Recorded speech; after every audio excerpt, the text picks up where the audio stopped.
이기고 자랑하느니라. 아멘.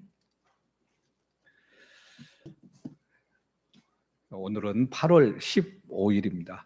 광복절 날이죠. 1945년 8월 15일 일본이 세계 제2차 세계대전에서 항복을 선언하고 한국이 일본으로부터 국권을 회복한 날, 이 날을 기념하는 날이 바로 광복절로 오늘이 76주년이 됩니다. 우리가 흔히 기억하는 광복절은 막 사람들이 쏟아져 나와서 만세를 외치고 뭐 그러는 장면을 연상하는데요. 실질적인 자료들을 이렇게 찾아보면 만세를 부르고 했던 것은 8월 16일이었다. 뭐 이렇게 이야기를 합니다. 8월 15일 날은 일본 천황이 또 두리뭉실하게 이야기를 하고 막 그런 식으로 해서 그때까지만 해도 일본군들이 그대로 존재하고 있고 뭐 일장기도 그대로 걸려 있고 이렇게 해서 실질적인 광복이 됐는지 신문 지상에도 나오지도 않고 그래서 사람들이 잘 몰랐다. 16일이 돼서야 비로소 정말 광복이 됐구나 해서 다 쏟아져 나오고 만세를 외치고 뭐 그랬던 것으로 나타납니다. 그리고 우리나라가 국권을 회복한 날이죠. 그 나라의 3요소에 대해서 여러 번 얘기를 했는데요. 국민과 영토와 주권, 이게 나라의 3요소입니다. 대한민국 국민들이 마침내 광복절을 맞이해서 영토와 주권을 차지하게 됐습니다. 그리고 이 주권을 행사하기 위해서 필요한 것이 있는데 그게 바로 헌법입니다. 광복절이 지난 3년 후에 1948년 7월 12일 날 자유민주주의를 기본으로 한 헌법을 제정합니다. 그리고 이 헌법을 7월 17일 날 공포하게 됐죠. 이날을 우리가 뭐라고 얘기합니까? 제헌절, 그렇게 이야기를 합니다. 근데 참 애매한 것이 뭐냐면 조선 왕조를 싫어하는 사람들은 저 같은 사람 다 싫어하지는 않겠지만 좀 그러는데 조선 왕조 건국절이 7월 17일입니다. 그래서 이 역사를 잇는다, 역사성을 이어간다고 해서 7월 17일 날 공포를 했습니다. 참고로 우리나라 5대 국경절은 3.1절 3월 10일 날, 3월 1일 날, 그리고 제헌절 7월 17일 날, 그리고 광복절 8월 15일 날, 개천절 10월 3일, 그리고 한글날 10월 9일 이렇게 됩니다. 대한민국 헌법 제1조 1항은 대한민국은 민주공화국이다 이렇게 되어 있습니다.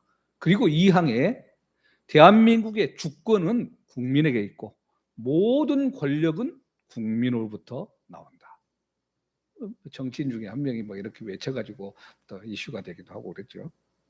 우리나라의 모습은 근데 오늘날 영 아닌 것 같습니다. 민주공화국 아닌 것 같고요. 주권과 권력 국민한테 하나도 없는 것 같습니다.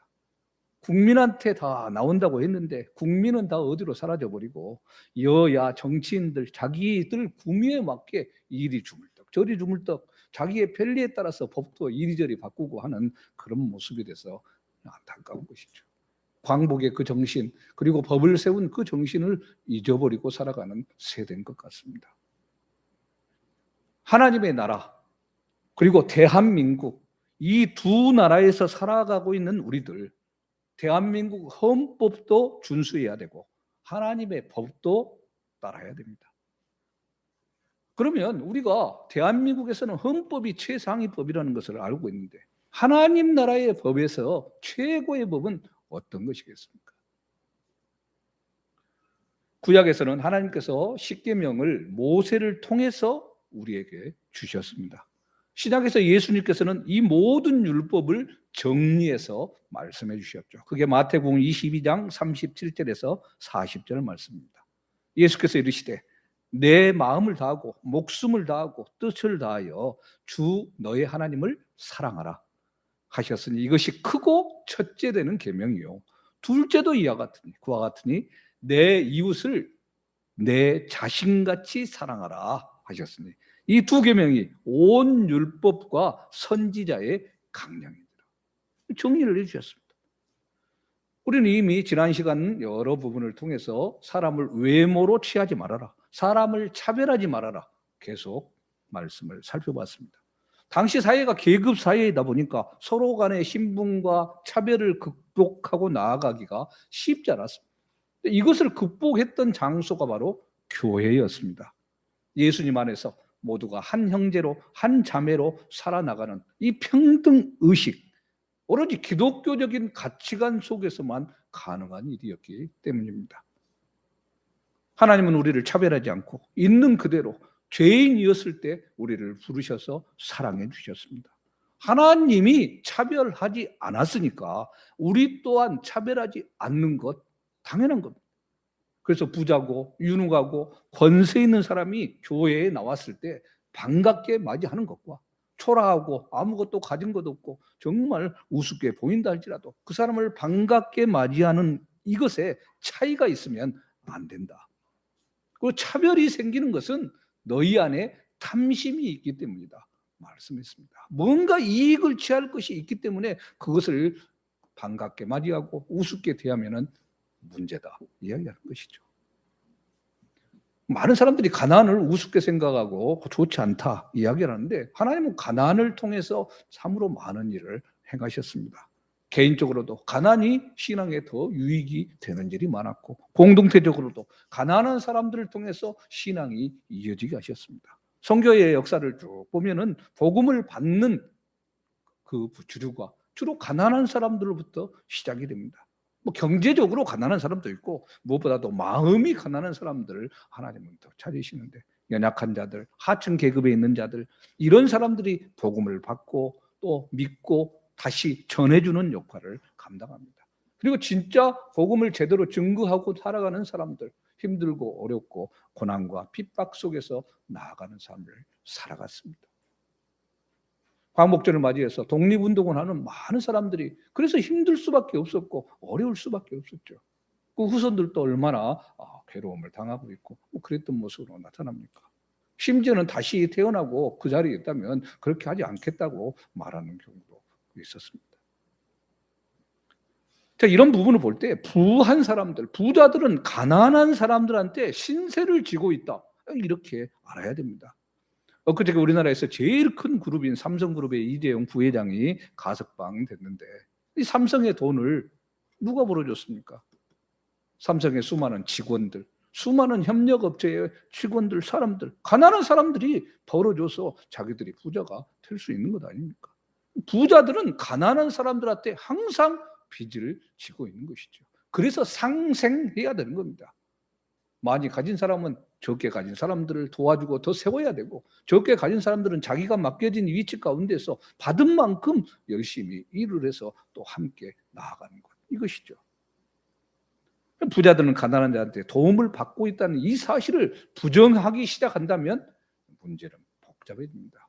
최근 들어서 삼성도 이제 노조를 허용하고 그것들을 같이 맞춰 나가게 했었죠. 이런 측면에서 부자든 중산층이든 가난한 자를 차별하면 정말 곤란합니다.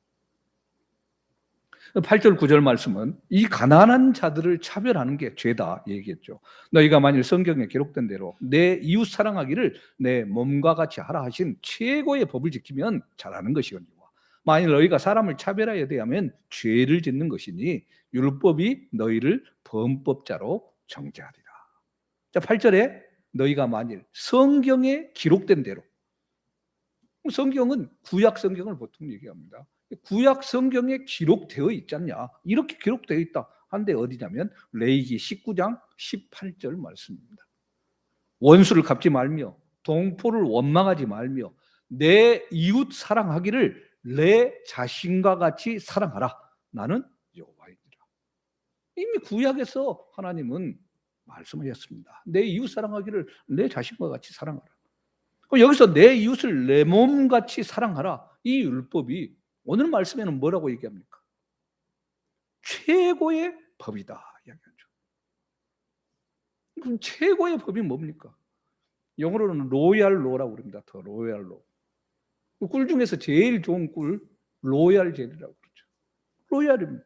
법 중에 법, 최고의 법입니다. 그런데 왜 내 이웃을 내 몸과 같이 사랑하라 이 법이 최고의 법, 법 중의 법이 되는 것인가? 두 가지 이유가 있습니다.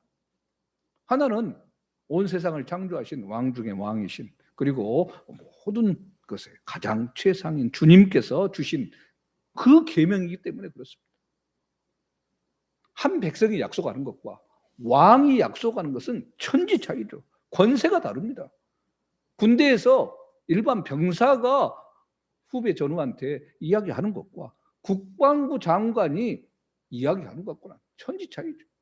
그토록 풀리지 않는 일들이 대통령 한마디면 쫙 풀리지 않습니까?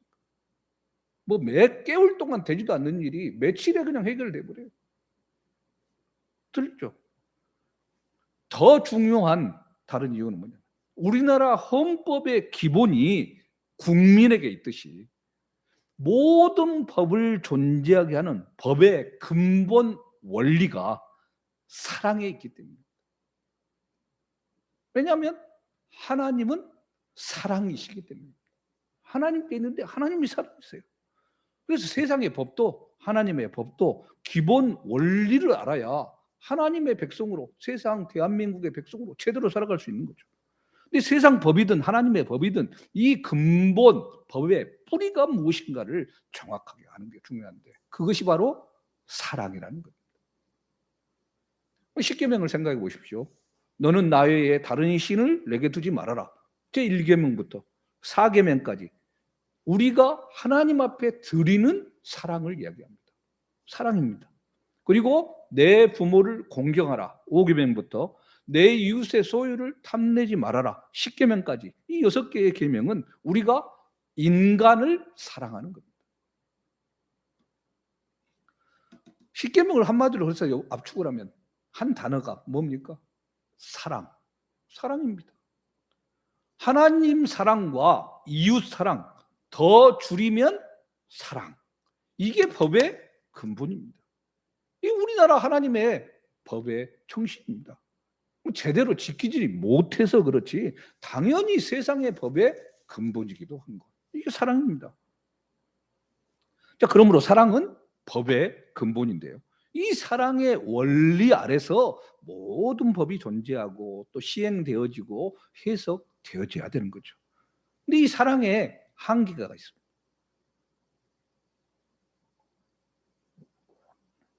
사랑의 한계가 위로는 우리가 도대체 감을 잡을 수가 없습니다. 어떻게 사람으로서 그 사랑을 정할 수가 없어요.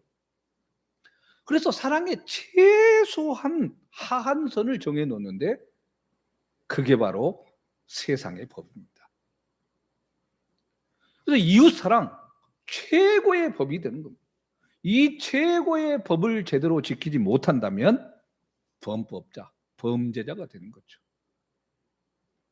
자, 사람을 차별하는 데서 시작을 해가지고 범법자가 된다고 겁을 주니, 아니 뭔 차별이 이렇게 큰 죄인가 이렇게 생각할 수도 있습니다. 근데 분명하게 10절 말씀에서 이 기본적인 법의 원리를 설명합니다. 누구든지 온 율법을 지키다가 그 하나를 범하면 모두 범한 자가 되나. 자, 수많은 법이 있어요. 근데 법을 잘 지키다가 한두 개 잘못해서 못 지켰어요. 그러면 괜찮다 생각하면 큰일 나죠. 법이라고 하는 것은 하나만 못 지켜도 범죄자가 되는 겁니다.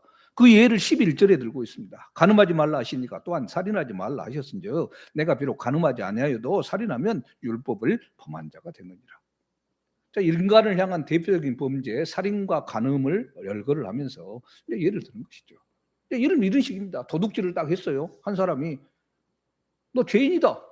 음주운전한 사람한테 너 죄인이다. 그렇게 했었을 때 도둑질한 사람, 음주운전한 사람이 나 살인도 안 했고 간음도 안 했다. 나 그래서 무죄다. 이렇게 주장합니다. 이게 말이 되는 얘기입니까?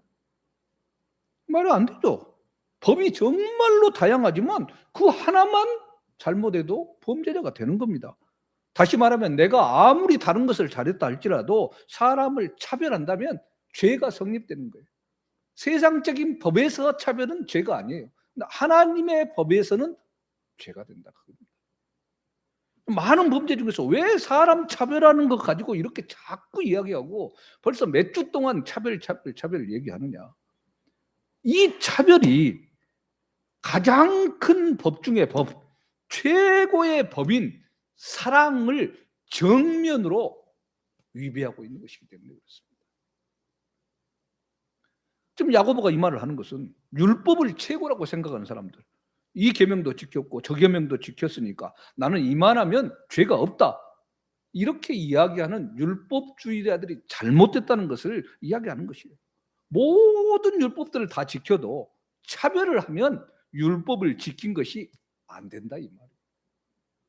사랑하지 않고 지키는 수많은 율법적인 행위들, 가장 근본인 사랑이 빠져 있기 때문에 그게 죄다 이것입니다. 왜냐? 율법의 근본 정신 사랑이기 때문이죠. 그래서 12절 말씀에 이어서 자유의 율법을 이제 얘기를 합니다. 너희는 자유의 율법대로 심판받을 자처럼 말도 하고 행하기도 하라. 자유의 율법이 있어요. 기본적인 생각하는 율법이 있고 또 다른 자유의 율법이 있다는 겁니다. 이 자유의 율법은 이제 로마서에서 계속 언급이 되고 있는데요.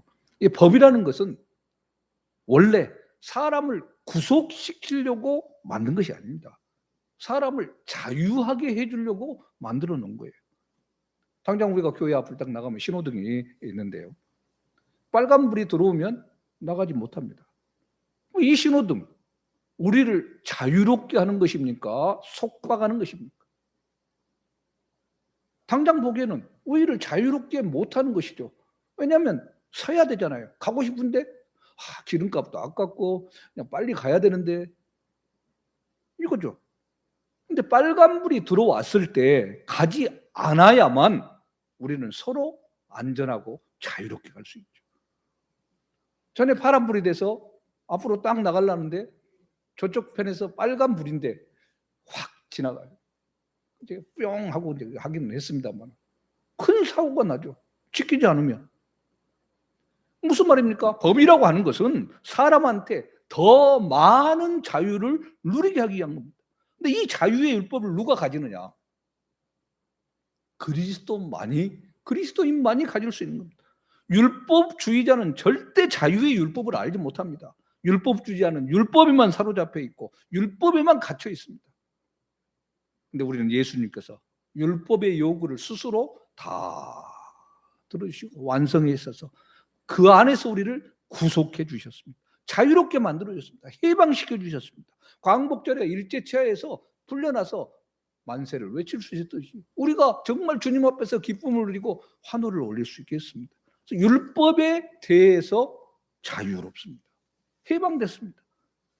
로마서에서는 우리가 율법에 대해 죽은 자가 되고 새로운 자유의 법, 이 바울의 용어를 빌리자면 성령의 법, 성령의 법에 붙들린 자가 됐습니다. 정죄하고 억압하는 율법에서 벗어나서 자유의 법, 성령의 법에 이제는 속한 자가 된 거죠. 자, 그렇다고 자유의 율법에 속해 있다고 율법이 없는 자처럼 마음대로 살아가는 것이 아닙니다. 성령의 법에 붙잡혀 있으니까 이제는 성령의 감동과 권명과 훈계를 따라서 성령님께 민감하게 깨어 있어서 성령이 이끄신 대로 살아가야 되는 거죠. 다시 말하자면 자유의 율법대로, 이 말은 율법으로는 판단받지 않는 것으로 이웃을 사랑하지 않는다고, 사람 차별하지 않는다고, 반대네. 사람 차별한다고 이웃을 사랑하지 않는다고 뭐 감옥에 보내거나 지옥에 보내거나 그러지는 않는다는 거죠. 왜냐? 성령의 법 아래 있기 때문이에요. 한마디로는 성령의 법에 적용되는 그리스도인입니다. 세상 법으로는 차별해도 또 이웃을 사랑하지 않아도 아무런 이유가 없지만 성령의 법 안에 사는 사람들은 성령의 법에 사로잡혀 살기 때문에 그게 죄가 되고 그게 문제가 되는 겁니다. 왜냐? 우리는 그리스도인이기 때문에 주님께서 당신의 몸을 십자가에 달려서 돌아가시기까지 생명을 주면서까지 우리를 구원했기 때문에 세상의 법이 요구하는 것보다 훨씬 더 큰 것을 주님께서는 요구하고 계시는 겁니다. 더 높은 윤리를 요구하는 겁니다. 행하지 않는다고 정죄받지는 않지만 우리는 자유의 법, 성령의 법 아래에 있는 그리스도인이기 때문에 사랑 안에서 모든 것을 행해야 할 책임이 더더욱 주어져 있습니다. 매주 호스피스에서 병동에서 봉사를 하는 한 분이 있습니다. 이분이 한 분이 계속 봉사를 하다 보니까 병동에 많은 사람들을 다 알게 되고 많은 사람들이 매주마다 오는 이분을 기다리면서 다 물어보고 안부도 묻고 살피고 함께합니다. 근데 일이 바빠가지고 매주 가던 것을 몇 개월 만에 가게 됐습니다. 여러 사람들과 인사를 나누는데 평상시 친하게 지내고 자주 봤던 궁금했던 몇 사람이 보이지 않아가지고 물어보니까 세상을 떠났습니다. 이 말을 듣고 인물이 눈물을 뚝뚝 흘리면서 정말 죄송합니다. 미안합니다. 사람들한테 사과하고 하나님 앞에 울면서 기도합니다. 생각을 해보세요. 그냥 우리가 일반적인 율법적인 관점에서 본다면 이분이 뭘 잘못했습니까? 이분이 미안하고 죄송할 것이 뭐가 있겠습니까? 남들은 이런 곳에서 제대로 봉사도 하지도 않고 오히려 남의 거 빼앗아 먹으려고 바쁘게 살아가는 그 속에서 이분은 그래도 이렇게 봉사하고 함께 하는데 자기 돈 들이고 사정이 있어서 뭐 잠시 못 왔을 뿐인데 왜 도대체 미안해하고 왜 도대체 죄송하다 하고 이렇게 하나씩 울면서 회개하고 그런 모습이 있어야 됩니까? 이게 자유의 율법입니다. 이 자유의 율법은 외부적으로 무엇이 구속해서 하는 율법이 아닙니다. 그렇지만 성령의 법 안에서 더 이웃을 사랑해야 되고 더 함께해야 되는데 그렇게 하지 못했던 것, 내가 사랑이 부족했다 느끼는 것, 가슴치며 안타까워하는 이것입니다. 이게 자유의 율법이에요. 힘들고 어려운 일이 생길 때 그리스도인들이 교회에 와서 기도하고 회개하고 눈물 흘리면서 나아가면 일반 사람들 바라볼 때 저것이 우리한테 알지 못하는 큰 죄가 있는 모양이다. 뭔가 문제가 있으니까 저렇게 하나님 앞에 나가갖고 죄 지었다고 울고 저러지. 도대체 뭔 죄를 지었을까? 이렇게 말할지도 모릅니다. 근데 이게 아니죠. 성령께서 내 마음에 감동을 주시고 사랑으로 행하도록 나를 밀어대끼는데 내가 거기에 이르지 못하기 때문에 그것이 안타까워서 탄식하고 정말 하나님 앞에 나온 것 아닙니까? 이게 자유의 율법입니다. 예수 믿는 사람이 사람을 차별한다고 감옥 가고 지옥 가는 건 아니지만 성령께서 사랑으로 행하라, 사람을 차별하지 말라고 하셨기 때문에 마치 심판받을 자처럼 더 사랑하고 더 차별하고 차별하지 않고 살아가야 한다는 얘기죠. 자, 그래서 13절입니다. 긍휼을 행하지 아니한 자에게는 긍휼 없는 심판이 있으리라. 긍휼은 심판을 이기고 자랑하느니라. 자, 긍휼, 사랑의 또 다른 이름입니다. 사랑의 한 측면인데요. 긍휼은 위에서부터 아래로의 사랑에 해당이 됩니다. 신학교 다닐 때 이 부분을 이렇게 시험을 볼 때가 있어요. 사랑의 3가지를 써라. 한 장을 다 채워야 돼요. 3종류가 있어요.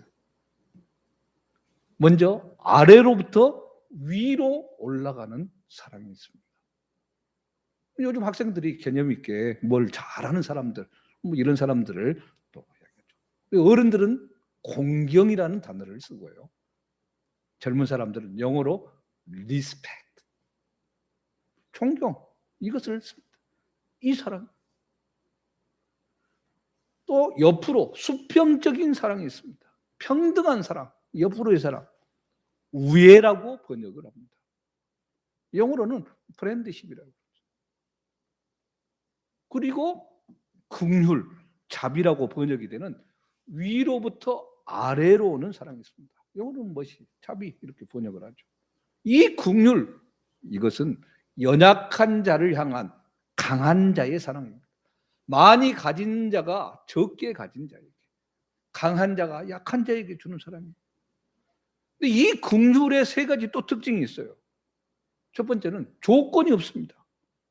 만일 내가 내 말을 잘 듣는다면, 네가 착한 사람이 된다면, 부모들 같은 경우 내가 몇 등 하면, 몇 점 맞으면 뭐 이렇게 하죠. 이런 조건을 달지 않습니다. 이게 긍휼입니다. 그리고 또 이유가 없습니다.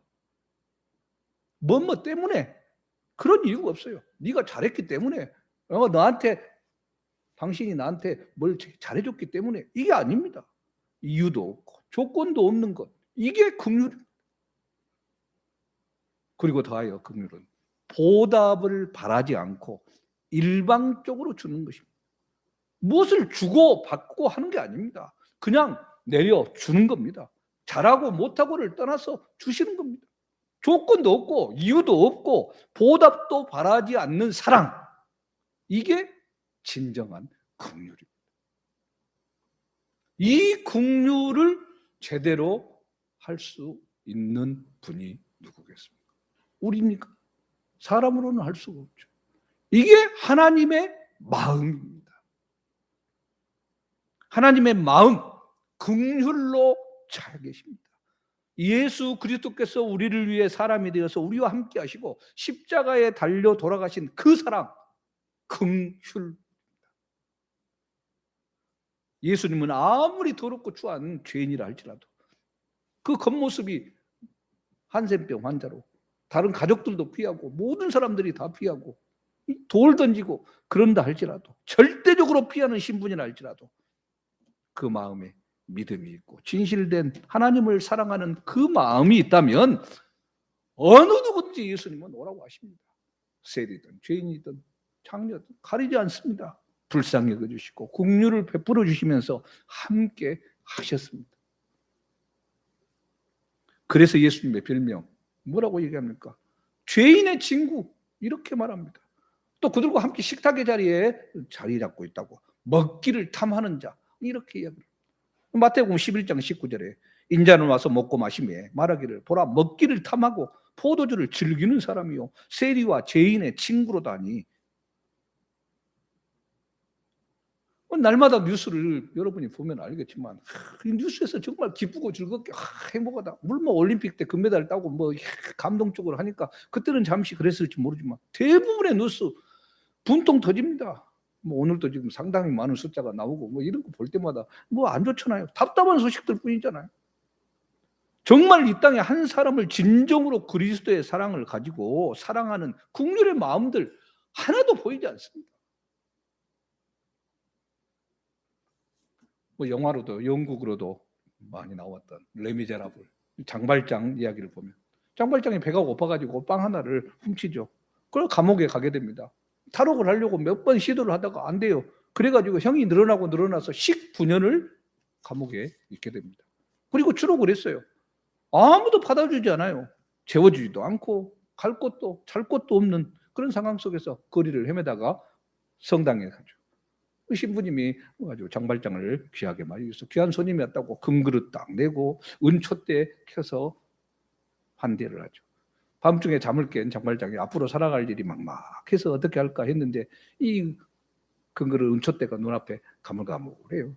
그래 신부를 배신하는 것에 갈등을 했지만은 은촛대를 들고 도망을 갑니다. 그러다 경찰한테 붙잡히죠. 경찰이 신부님한테 데리고 와서 신부님 이놈이 이 은촛대를 신부님이 줬다고 거짓말을 치는데 이 도둑질한 것이 맞죠? 그렇게 이야기를 합니다. 신부님이 뭐라고 얘기합니까? 제가 준 것입니다. 아이고 이 사람아, 금그릇도 가져가겠거니 이 접시도 가져가지 왜 이건 안 가지고 줬는데 금촛대만 가지고 갔는가? 그러니까 뭐 경찰은 머쓱하고 돌아가고 남아있는 장발장에게 신부가 얘기를 하죠. 장발장, 나는 이 은촛대로 당신의 영혼을 샀습니다. 하나님의 사람이 되세요. 이야기를 합니다. 장발장 이후의 삶 소설 읽어보세요.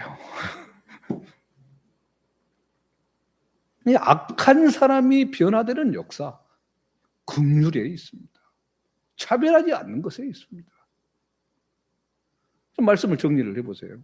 하나님께서 우리에게 원하시는 게 무엇이었습니까? 차별하지 않는 것이었습니다. 차별? 죄입니다. 인간적인 죄가 아니라 성령의 법 안에서, 자유의 법 안에서, 최고의 법에서 죄입니다. 사랑의 법을 어긴 무거운 죄라는 것을 알아야 됩니다.